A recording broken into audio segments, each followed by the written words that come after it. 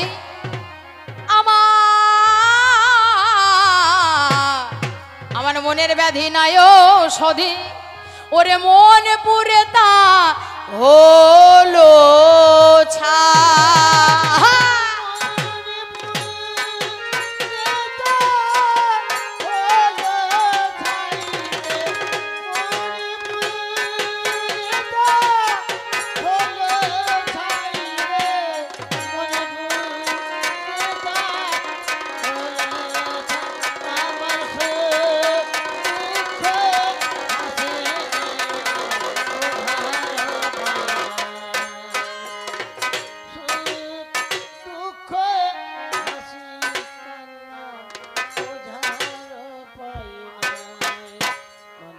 আস্তে আস্তে আমার এই ঢুলি ভাই খুব ছেলে মানুষ তো, এখনো বিয়েটা হয়নি, তাই এত লাফানি, বেশি বেশি লাফাইও না। কথায় বলে বল বুদ্ধি ভরসা, 40 পার হলে ভরসা, তার আগে ভরসা হয়ে যাচ্ছে হাঁটুই যন্ত্রণা, মাথায় যন্ত্রণা, কোমরে যন্ত্রণা, পিঠে যন্ত্রণা, যন্ত্রণা শেষ নাই। হ্যাঁ, এখানে ব্যথা, ওখানে ব্যথা, সেখানে ব্যথা, তার জন্য একটা গান রচনা হয়েছে, তো কোন কোন জায়গায় ব্যথা গো বান্ধবী ললিতা। তা ব্যথার শেষ নাই বাবা, তাই আস্তে আস্তে বাজাও। হ্যাঁ, বাজিয়ে ভাইকে আমার কাকা বাবু এসে 100 টাকা দিয়ে পুরস্কৃত করেছে, ভালো বাজিয়ে, এমনিতে ভালো বাজিয়ে, তবে তুমি বেশি বেশি করে বাজাইও না, আমার বাজনাটা জায়গাটা দেখতে হবে তো। হ্যাঁ, এ আমার বাজিয়ে চাইছে যে যে কৃষ্ণ যেভাবে নেচে গেল সেইভাবে মা গান্ধারীখানে নাচো। আরে যা ছেলে মরে গিয়েছে সে মা নাচে নাকি? হ্যাঁ, তবে নাচে। কখন নাচে? যখন বিকার হয়ে যায় তখন নাচে, যখন বিকার হয়ে যায় তখন গান গায়, যখন বিকার হয়ে যায় তখন দেখে ছেলে আমাকে এসে ছুটতে ছুটতে এসে আমাকে মা বলে ডাকছে, সেটা নাচ হয়, তবে বিকারের নাচ হয়। তবে এটা কবি গান তো বাবা। একজনা খালি নাচ দেখিয়ে গেল, আমি যদি বাবা ঢোঁস সাপের মতো চুপ করে দাঁড়িয়ে থাকি, লোকে বলবে না এ জানে না কিছুই। হ্যাঁ, কেউ একটু